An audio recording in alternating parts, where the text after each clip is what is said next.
ए भौजी का हो देवर जी? एगो बात पूछी बताइबी? अरे पूछा ना। बता देबी ना? हाँ बताई। अरे बियाह भइला के बाद का होला रे? दत तो तुम पगला हुआ का हो, ये कुल पूछल जाला? अरे ना जाना तो पूछबे न करब। ये कुल बात ना पूछल जाला। पूछी बताइबी? पूछा। सुन। अरे पहले दिन कैले का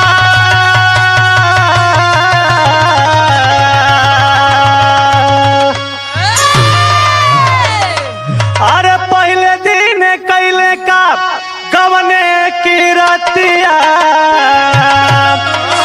तब भैया काका दिले भौजी रे बता दे बतिया।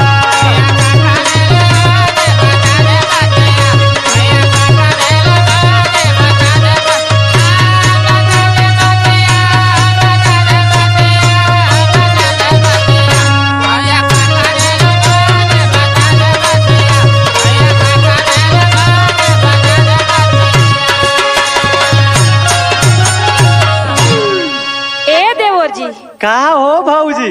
यदि ना मनबा तो सुना हम बतावता नहीं। हाँ तो बता दा। पहले किलिया लगौले से जियले रतिया। अच्छा ये बात। पहले किलिया लगौले से जियले रतिया तो मजा मार लिहल राजा जी पिता के रतिया। अच्छा ये भूल गई।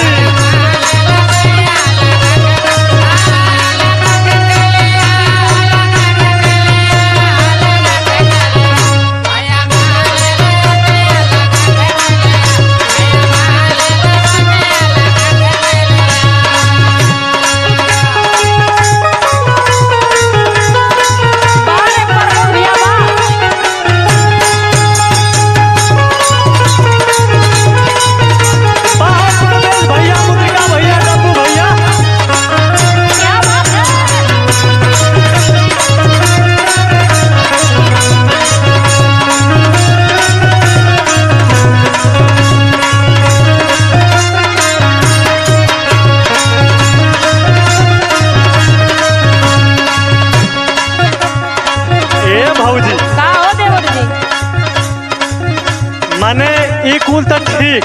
हाँ लेकिन तनी अगवो बताओ। चुप रहा, एक बार बताई का बार बार बताई का?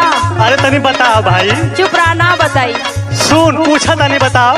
बतावा। मुँह देखाई का दिहला बताओ भाऊजी।